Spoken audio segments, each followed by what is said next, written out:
Allí estábamos los tres sentados en una sala, a la espera de saber cómo estaban Dolly y Johnny. En ese momento llegaron los periodistas y la policía. Empezaron a hacerme demasiadas preguntas, demasiado deprisa, y me aturdieron. Si quieres que te diga la verdad, en primer lugar no me encontraba nada bien. Más bien bastante mareado. Los periodistas disparaban una pregunta tras otra, y me llegaron a confundir hasta el extremo de no saber qué estaba ocurriendo. Por fin Darry les dijo que yo no estaba en condiciones de aguantar semejantes gritos, así que se tranquilizaron un poco. Darry es un tío grande. Soda Pop los estaba matando de risa. Había cogido el sombrero de uno y la cámara de otro, y daba vueltas entrevistando a enfermeras e imitando a los presentadores de la tele. Intentó levantarle la pistola a una policía, y cuando eso le cogió, hizo tales muecas que el propio agente tuvo que sonreír. Soda es capaz de hacer sonreír a cualquiera. Me las arreglé para conseguir un poco de gomina, y me peiné antes de que me sacaran ninguna foto. Me moriría al ver mi foto en el periódico, con un pelo tan chungo. Darry y Soda Pop también salían en las fotos. Jerry Wood me dijo que si ellos dos no fueran tan guapos, no les habrían hecho tantas. Aquello era una atracción pública, aseguró. Soda se lo estaba pasando verdaderamente en grande. Supongo que lo habrías disfrutado más aún de no ser todo tan serio, pero es que no puede resistir nada que provoque semejante excitación. Te lo juro, a veces me recuerdo a un potro de patas muy largas, de esos que tienen que meter el hocico en todo. Los periodistas se le quedaron mirando con admiración. Ya te dije que parece una estrella de cine y tiene una especie de aura. Al final hasta el propio Soda Pop se cansó de los periodistas. Después de un rato, todas las cosas se aburren. Se estiró todo lo largo que es en el banco y se durmió con la cabeza apoyada en el regazo de Darry. Imagino que los dos debían estar cansados. Ya era tarde, y a lo largo de toda la semana no habían dormido gran cosa. Hasta mientras contestaban las preguntas me acordé de que solo habían pasado unas cuantas horas desde que estaba durmiendo en la iglesia por culpa del tabaco. Aunque era del todo irreal, no podría haber imaginado otro mundo. Por fin los periodistas empezaron a irse, junto con la policía. Uno de ellos se volvió y me preguntó: ¿Qué harías ahora mismo si pudieses? Le miré cansinamente. Darme un baño. Pensaron que aquello era muy divertido, pero lo dije en serio. Me sentía asqueroso. Después de que se fueron, el hospital recuperó su calma. El único ruido eran los suaves pasos de las enfermeras y la ligera respiración de Soda. Darry le miró y sonrió compasivamente. Es que no ha dormido mucho esta semana, dijo en voz baja. Prácticamente nada. Bostezó Soda, somnoliento. Tú tampoco. Las enfermeras no iban a decirnos absolutamente nada sobre Johnny y Dolly, así que Darry agarró al médico sobre la marcha. Este nos dijo que solo estaba dispuesto a hablar con la familia, pero Darry, al final, consiguió meterle en la cabeza a aquel tío que nosotros éramos más o menos toda la familia que tenían Dolly y Johnny. Dolly se pondría bien después de 2 o 3 días en el hospital, nos dijo. Tenía graves quemaduras en un brazo y le quedarían cicatrices para toda la vida, pero en un par de semanas podría usarlo. Dallas se pondrá bien, pensé. Dallas siempre se lo monta bien. Es capaz de aguantar todo. Era Johnny el que me preocupaba. Estaba muy grave.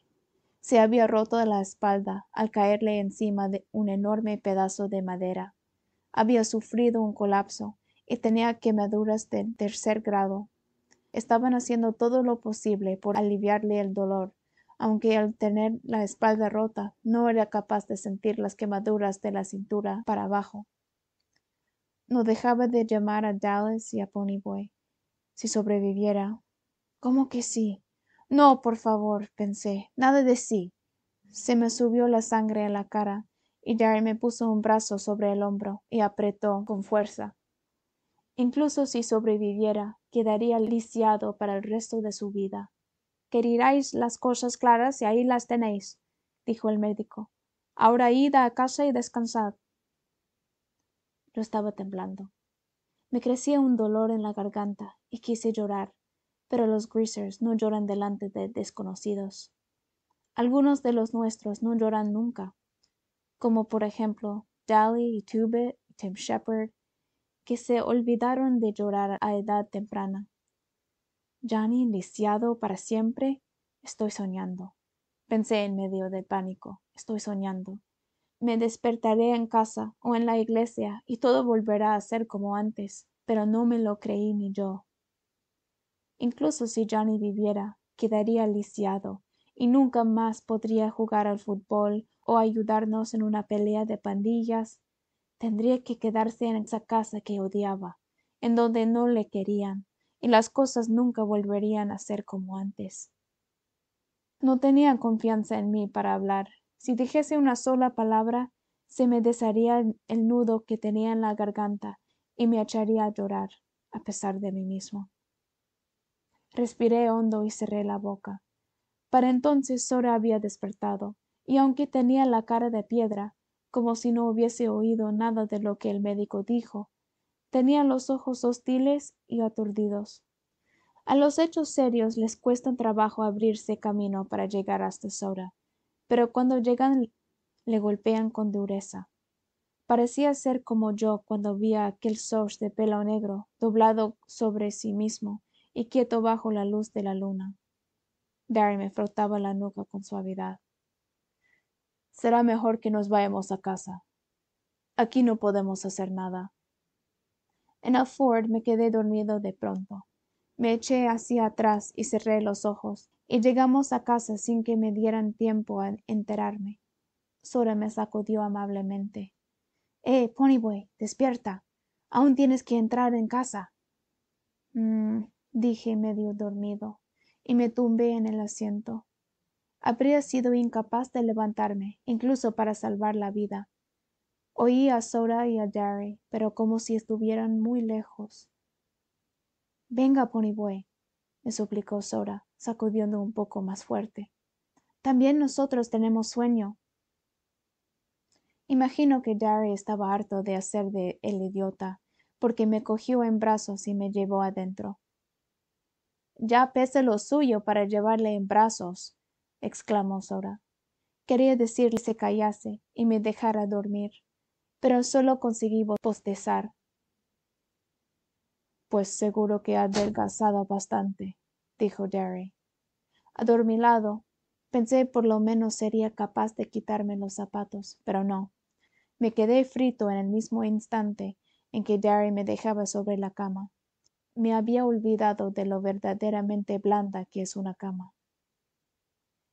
Fui el primero en levantarme a la mañana siguiente. Sora debía de haberme quitado los zapatos y la camisa. Solo tenía puesto los vaqueros. Debía de tener demasiado sueño para desnudarse él. Estaba tumbado a mi lado, completamente vestido. Me desembaracé de su brazo y le eché la manta por encima, y luego fui a la ducha. Dormido, parecía más joven que alguien de 17 años, pero yo ya había notado que Johnny parecía más joven cuando estaba dormido, así que supuse que eso nos pasa a todos. Quizá todo el mundo parece más joven cuando duerme. Después de ducharme, me puse ropa limpia y pasé 5 minutos más o menos buscándome una sombra de barba en la cara, lamentándome por el pelo. Aquella mierda de corte de pelo hacía que me sobresalieran las orejas. Darry seguía dormido cuando fui a la cocina a preparar el desayuno. El que se levanta primero se encarga de prepararlo, y a los otros dos les toca lavar los platos. Esa es la regla de la casa, y por lo general es Darry quien prepara el desayuno y nos deja los platos a Sora y a mí. Busqué en la nevera y encontré unos cuantos huevos. A todos nos gustan los huevos, hechos de madera diferente. A mí me gustan más bien duros. Darry se los hace en un sándwich con tomate y bacon. y Soda Pop los toma con jalea de uva. A los tres nos gusta la tarta de chocolate para desayunar. Mamá nunca nos la dejaba comer con huevos y jamón, pero Derry se deja convencer. La verdad es que no hace falta luchar con el brazo partido. A Derry le gusta la tarta de chocolate tanto o más que a nosotros. Soda se asegura de que haya siempre un poco en la nevera, y si no hay, prepara una a toda velocidad. A mí me gustan más las tartas de Derry. Soda siempre les pone demasiado azúcar. No entiendo cómo es capaz de meterse la jalea en los huevos y la tarta toda a la vez, pero él parece gustarle. Derry toma café solo, y Soda y yo batido de chocolate. A los tres nos encanta todo lo que lleve chocolate. Soda suele decir si alguna vez fabrican cigarros de chocolate, seguro que me entero rápido. ¿Alguien en casa?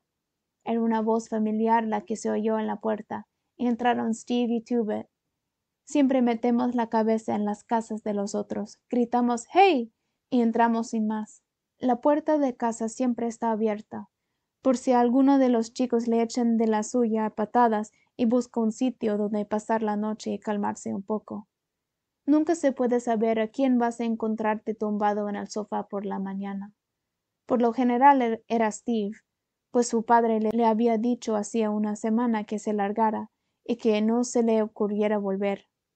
A Steve eso le jode bastante, aunque al día siguiente su viejo le dé 5 o 10 pavos para hacer las paces. O también Daly, que vivía en cualquier parte que encontrase.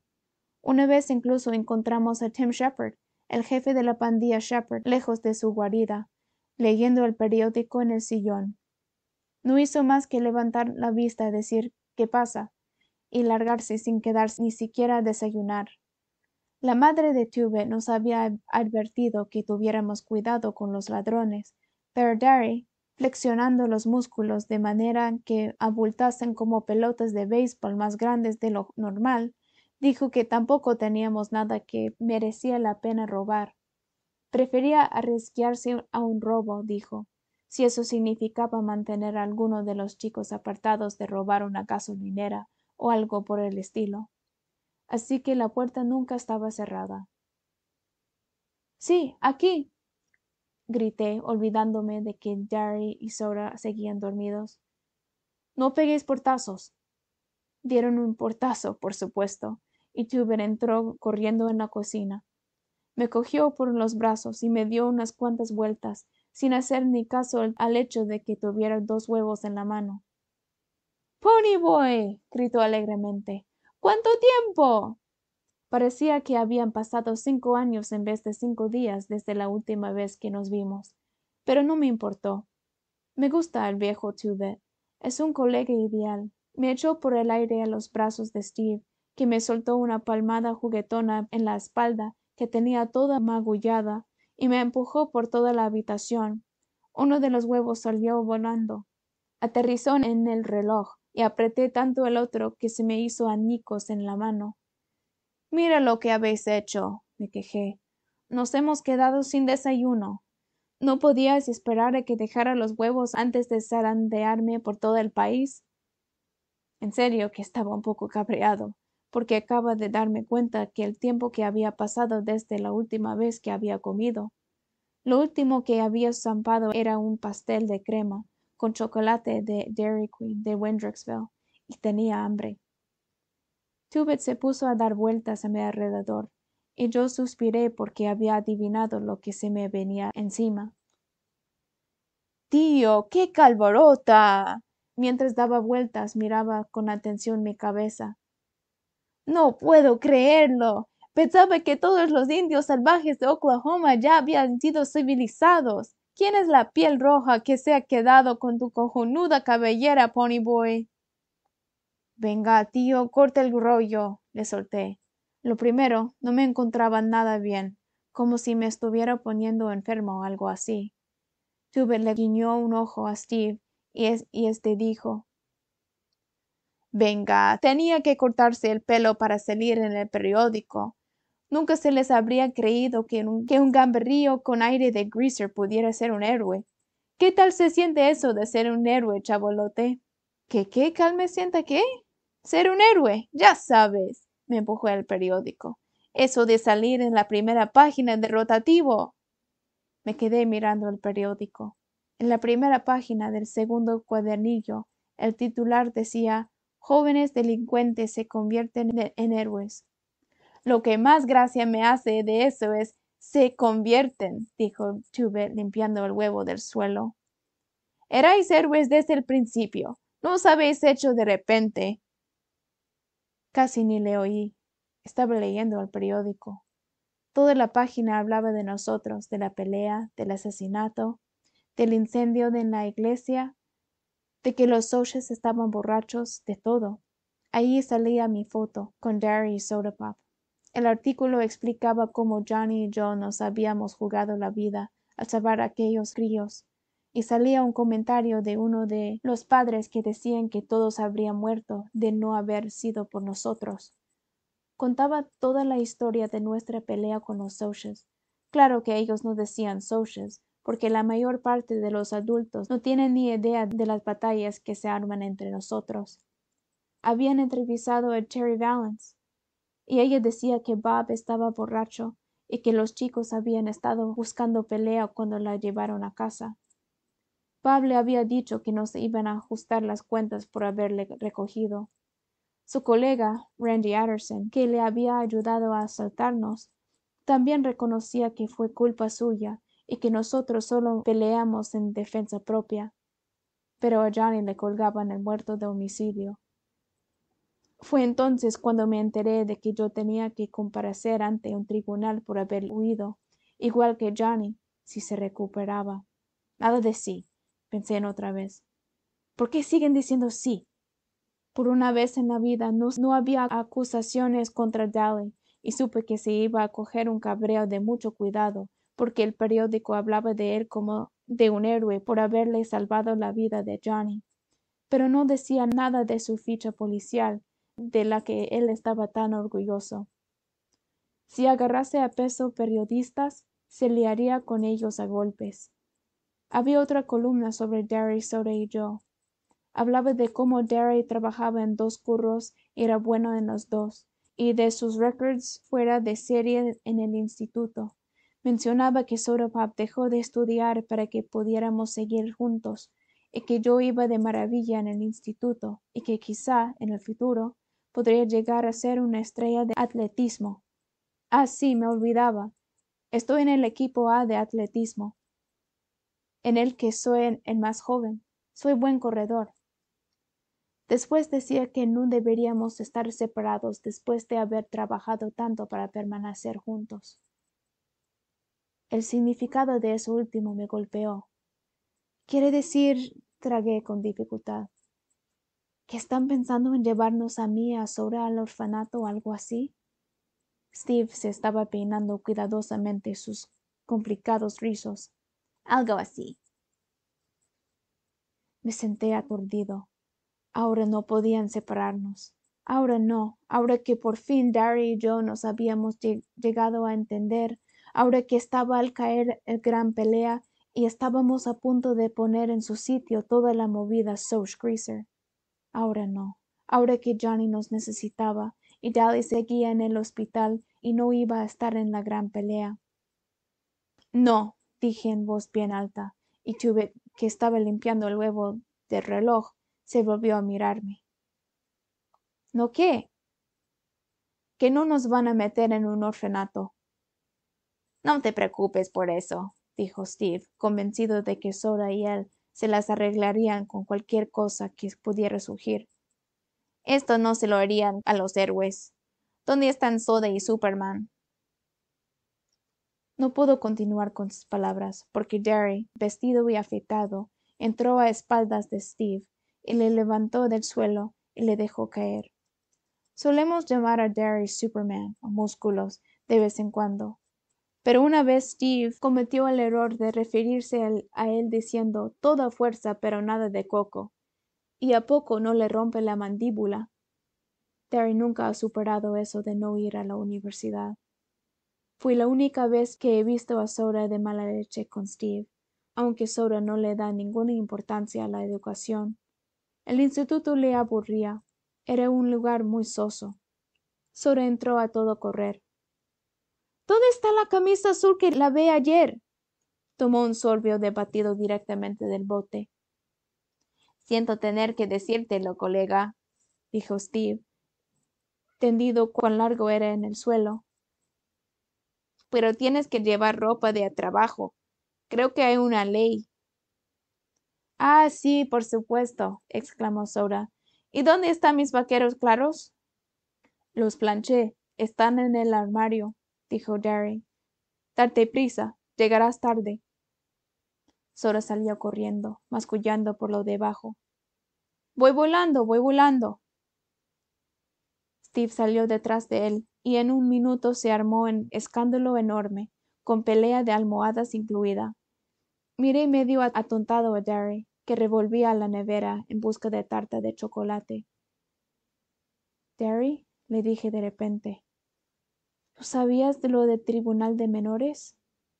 Sin volverse a mirarme, dijo, sí, los polis me lo dijeron anoche. Me di cuenta de que sabía que podían separarnos.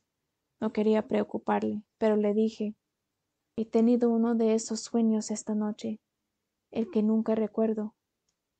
Terry se volvió en redondo para mirarme, con miedo de verdad pintando en la cara. ¿Qué? Tuve una pesadilla la noche del funeral de papá y mamá. De siempre había tenido pesadillas cuando era pequeño, pero nunca ninguna como esta.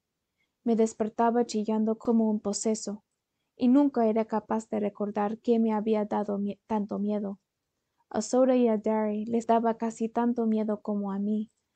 Noche tras noche, durante semanas interminables, tenía este sueño y me despertaba bañando en sudor frío chillando, y nunca pude recordar con exactitud qué había ocurrido. Sora empezó a dormir conmigo y dejó de ocurrir tan a menudo, pero sí con la suficiente frecuencia como para que Derry me llevara al médico. Este dijo que tenía demasiada imaginación y que eso tenía una cura bien sencilla: estudiar más, leer más, dibujar más y jugar más fútbol. Después de un buen partido de fútbol y de 4 o 5 horas de lectura, terminaba demasiado exhausto como para soñar. Pero Jerry nunca terminó de superarlo, y de cuando en cuando me preguntaba si había vuelto a soñar. ¿Ha sido muy terrible?, preguntó Jubet. Nunca llegó a saber la historia entera, y le interesaba, pues era incapaz de soñar con otra cosa que no fuera una rubia. No, mentí. Me había despertado bañando en sudor frío y temblando, pero Sora estaba muerto para el mundo. No hice nada más que acucurrucarme contra él y permanecer despierto un par de horas, temblando bajo su brazo. Ese sueño siempre me ha dado un miedo de narices. Terry empezó a decir no sé qué, pero antes de que pudiera seguir entraron solo Pop y Steve. ¿Sabías qué? Sora no se dirigió a nadie en particular. En cuanto machaquemos a las Socias, Steve y yo vamos a montar una fiesta de lo más salvaje, con todo el mundo bien colocado. Después perseguiremos a todos los Socias hasta el mismísimo México. ¿Y de dónde vas a sacar la pasta, chaval? Terry había encontrado la tarta y estaba repartiendo pedazos para todos. Ya se me ocurrió algo, le aseguró Sora entre un bocado y otro. ¿Vas a traer a Sandy a la fiesta?, dije por decir algo. Silencio instantáneo. Miré alrededor. ¿Qué pasa? Soda Pop se miraba fijamente en las puntas de los pies. No, se ha ido a Florida a vivir con su abuela. ¿Cómo ha sido eso? Mira, dijo Steve con un repentino cabreo. Hay que hacerte un dibujo para que enteres. Se trataba de eso, o de casarse, y sus padres por poco se suban por las paredes al pensar que su hija iba a casarse con un chaval de 16 años. 17, aseguró Sora con suavidad. Dentro de 2 semanas cumplo 17. Ah, dije azorado. Sora no era ningún inocente. Yo había estado con él en broncas y cachondeos de toda clase, y sus bromas eran tan fuertes como las de la cualquiera, pero nunca sobre Sandy. Nunca. Me acordé de cómo a éste le brillaban los ojos cuando miraba a Zora, y sentí lástima por ella. Se hizo un silencio espeso. Entonces Derry dijo: «Mejor será que nos vayamos a Curro, Pepsi-Cola». Casi nunca llamaba Derry a Zora por el mote que le había puesto papá, pero lo hizo en ese momento porque sabía lo triste que se tenía que sentir Zora por lo de Sandy. «Me fastidia tener que dejarte solo, Ponyboy», añadió Derry lentamente. «Quizá debiera tomarme el día libre». «Ya me he quedado solo otras veces. Además, no puedes permitirte un día libre». «Yo me encargo de cuidar el bebé», dijo Two-Bit, a la vez que me esquivó la tirarle yo un gancho. «No tengo nada mejor que hacer». «¿Por qué no te buscas un curro?», preguntó Steve. «¿Nunca te has parado a pensar en trabajar para ganarte la vida?» «¿Un curro?», Two-Bit estaba horrorizado. «¿Y arruinar mi reputación? No me quedaría a cuidarle si supiera de una buena guardería que abriese los sábados». Tiré el respaldo de su silla y le salté encima. Pero me tuvo inmovilizado en un segundo. Estaba corto de fuelle. Tengo que dejar de fumar, o el año que viene no me cogerán el equipo de atletismo. «¡Ríndete!». «Ni de broma», dije, debatiéndome, pero no tenía la fuerza de otras veces. Derry estaba poniéndose la chupa. «Encargaos de lavar los platos. Podéis ir al cine si os apetece, antes de ir a ver a Dally y a Johnny». Hizo una pausa mientras miraba cómo Two-Bit me retorcía el pescuezo. «Two-Bit, déjala ya. No tiene muy buena pinta. Ponyboy, tómate un par de aspirinas y no hagas excesos. ¿Cómo te fumas más de un paquete al día? Te despellejo. ¿Entendido?» «Vale», contesté, poniéndome en pie. «Como transportes más de un montón de tejas cada vez, te despellejaremos sobre yo. ¿Entendido?».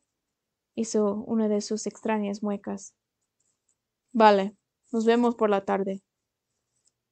«Hasta luego», dije. Oí el estruendo de nuestro Ford y pensé: «Conduce Zora», y se fueron. Total, que andaba yo de paseo por el centro y cogí un atajo por uno de esos callejones. Two-Bit me estaba contando una de sus innumerables proezas mientras lavábamos los platos. Es decir, mientras yo lavaba los platos, él estaba sentado sobre el aparador, afilando esa faca negra suya de la que estaba tan orgulloso. Y me di de los morros con otros 3 tipos. Dije: «Vaya, vaya». Ellos se miraron uno a otros. Luego uno dijo: «Te saltaríamos una buena gana, vaya que sí.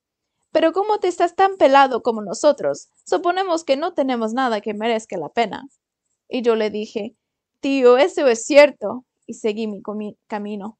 Moraleja: que es lo mejor que se puede ser cuando uno tiene que vérselas como una panda de marginados sociales en un callejón. «¿Un experto de judo?», sugerí. «¡Qué va! ¡Otro marginado social!», gritó Two-Bit, y a punto estuvo de caerse del aparador por culpa de la risa. También yo tuve que sonreír. Tenían las cosas bien claras, y además las convertía en continua diversión. «Vamos a limpiar la casa», dije. «Igual les da por venir a los periodistas o los polis o quien sea. Y además, va siendo hora de que vengan esos tíos de la justicia y comprobar cómo nos los montamos». «Esta casa no está tan descuidada. Tendrías que ver la mía». «Ya la he visto. Y con que tuvieras el sentido común de una cabra, te darías cuenta de que más te valdría echar una mano de vez de andar por ahí todo el día». «Venga, chaval. Si me diera por hacer una cosa así, mi madre me moriría del susto». Me gustaba la madre de Two-Bit. Tenía el mismo buen humor y la misma tranquilidad que él. No era vaga, como él, pero le dejaba hacer lo que le diera la gana sin regañarle. No sé, aunque simplemente es imposible cabrearse con él. Cuando terminamos, me puse la chupa de cuero marrón de Daly, que tenía quemada toda la espalda, y nos pusimos en marcha hacia la calle 10. Yo cogería el coche, dijo Tubet, según subíamos por la calle intentando a dedo que alguien nos llevara. Pero es que lo tengo sin frenos. La otra noche por poco nos matamos Kathy y yo. Se subió al cuello de su chupa de cuero negro para protegerse del viento mientras encendía un cigarro. Tendrías que ver el hermano de Kathy. Ese sí que es un hood. Es tan grasiento que se desliza cuando anda. Va a la peluquería a que le cambien el aceite y no a cortarse el pelo.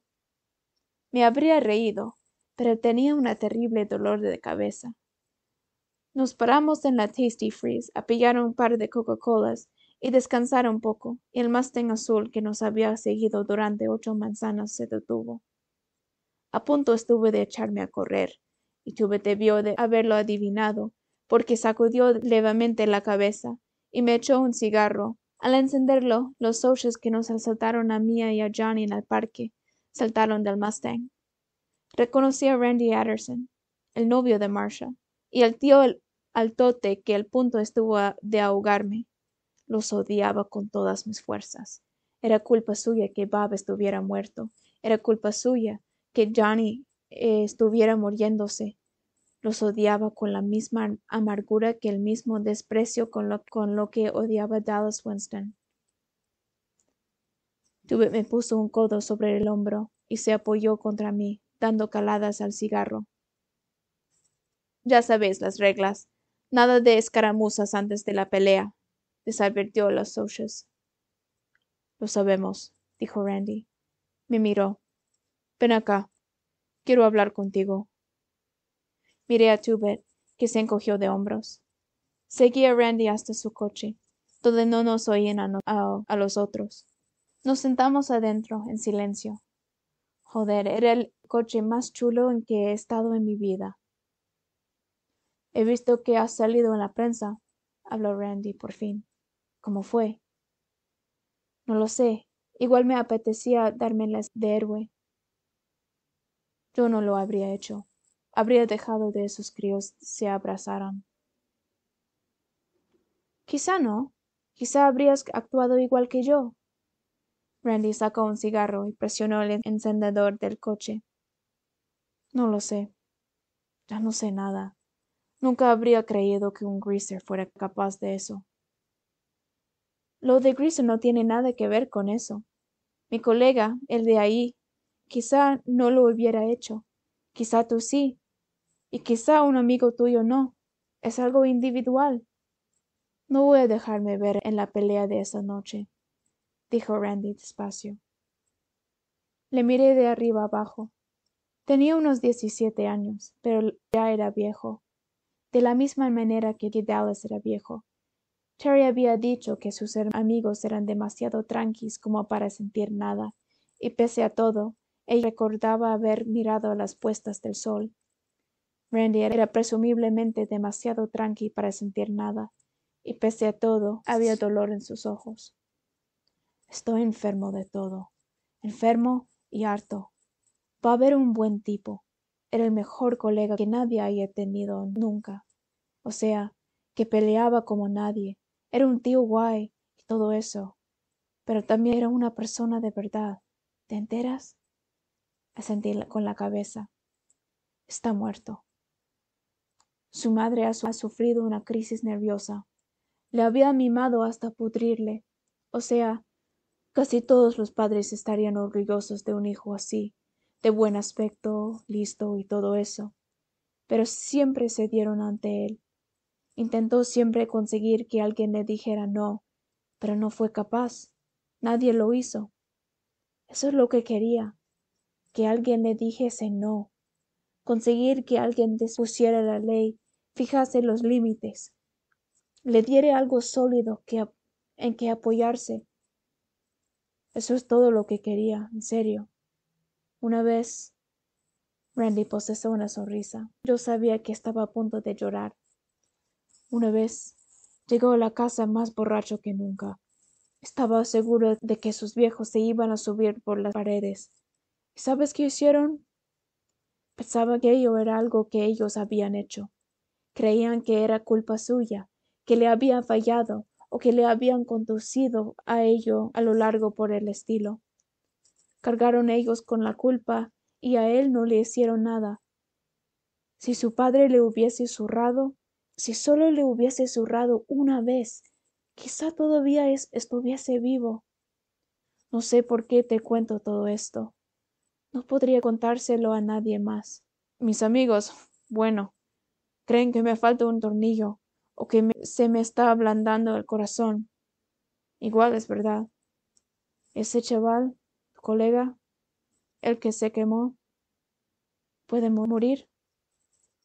Sí, dije, procurando no pensar en Johnny. Y esta noche, la gente sale malherida de las peleas, quizá haya muertos. Todo esto me pone enfermo, porque no sirve de nada. No podéis ganar. Eso ya lo sabes, ¿no? Y al seguir yo callado, prosiguió él. No podéis ganar, ni siquiera si nos dais una paliza. Seguiréis en donde siempre habéis estado, en el hoyo. Y nosotros seguiremos siendo los tíos con suerte, con todas las ventajas de nuestra parte. Así que no sirve de nada pelear, eso no prueba nada. Nos olvidaremos tanto si ganáis la pelea o como si no. Los greasers seguirían siendo greasers y los socios seguirían siendo socios. A veces pienso que son los que están en medio que de verdad tienen suerte. Respiró hondo. Así que si creyera que sirve de algo, lucharía.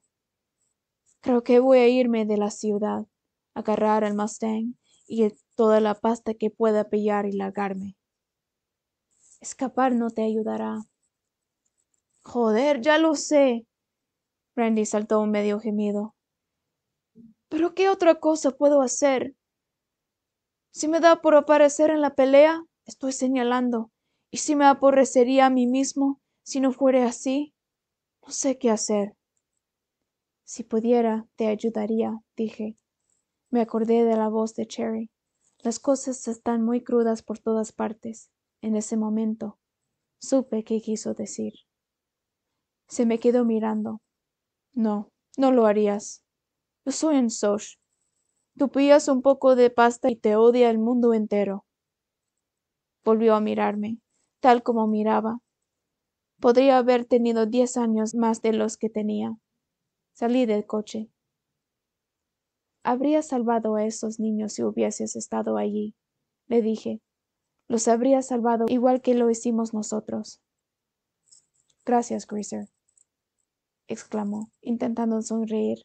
Luego se calló. No quise decir eso. Quise decir, gracias, chaval. Me llamo Ponyboy, dije. Me ha costado hablar contigo, Randy. Fui andando hasta donde estaba Tubet, y Randy tocó la bocina para llamar a sus amigos. ¿Qué quería? Preguntó Tubet. ¿Qué tenía que decir el señor Super Soch? No es un Soch, aseguré. No es más que un tío. Simplemente quería hablar. ¿Te apetece ver una película antes de ir a ver a Johnny a Dallas? Ni de broma, contesté, y encendí otro cigarrillo. Aún me dolía la cabeza, pero me sentía mucho mejor. Después de todo, los Soches no son más que tipos como nosotros, cualesquiera. Las cosas estaban crudas por todas partes. Pero este camino era mejor. Así podía saber que el otro tío era de carne y hueso.